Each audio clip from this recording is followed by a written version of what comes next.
आयुर्वेदिक उपचार पद्धती घ्या, तुमचे फॉलिकल्स बनायला लागतील. आणि घरगुती काही आम्ही आहार सांगतो, जसं अंकुरित धान्य. म्हणजे आयुर्वेदात सांगितलेलं आहे, समाने समानः वृद्धिः. म्हणजे समान पदार्थांनी समान पदार्थांची वृद्धी होते. मग जो तुमचं बीज बनवायचंय, अंकुर बनवायचंय, तर तुम्ही मोड आणि अंकुरित कडधान्य हे खाल्ले पाहिजे. सिंपल आहे. पिंडी ते ब्रह्मांडी, जे आपल्या निसर्गात आहे तेच आपल्या शरीरात आहे.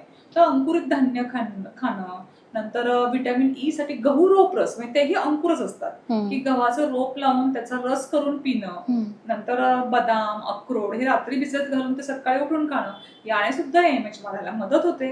आणि आपलं जे माझं पेटंटेड आहे अंकुरभूत म्हणून, त्याचं नावच अंकुर ठेवलंय मी, अंकुरभूत आणि अंकुर गोल्ड एफ ह्या टॅबलेट्सही अशा आहेत आपल्या, की त्यानेही तुमचं AMH वाढण्यासाठी मदत होते.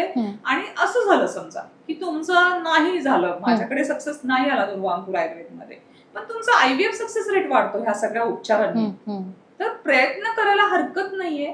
जर आज IVF फेल झालं तर तुमचे सगळे पैसे आपले वाया जातात. तेही डॉक्टर प्रयत्न करतात, पण हाती यश येत नाही.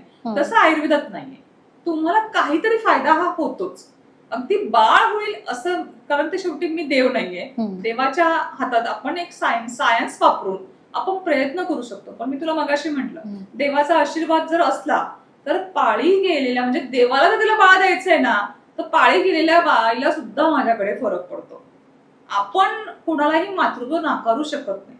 म्हणजे माझ्याकडे पेशंट येतात, ते म्हणतात मला बाळ होईल का मॅडम?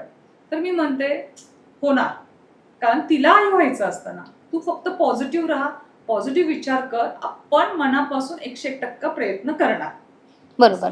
त्यामुळे जे कपल या उंबरठ्यावर उभे आहेत, सगळ्यात आधी त्यांनी पॉझिटिव्ह राहणं आणि मला होणारच आहे बाळ आणि त्यासाठीच मी प्रयत्न करतोय किंवा करते, हे मनाशी बाळगणं गरजेचं आहे. What you create it will happen.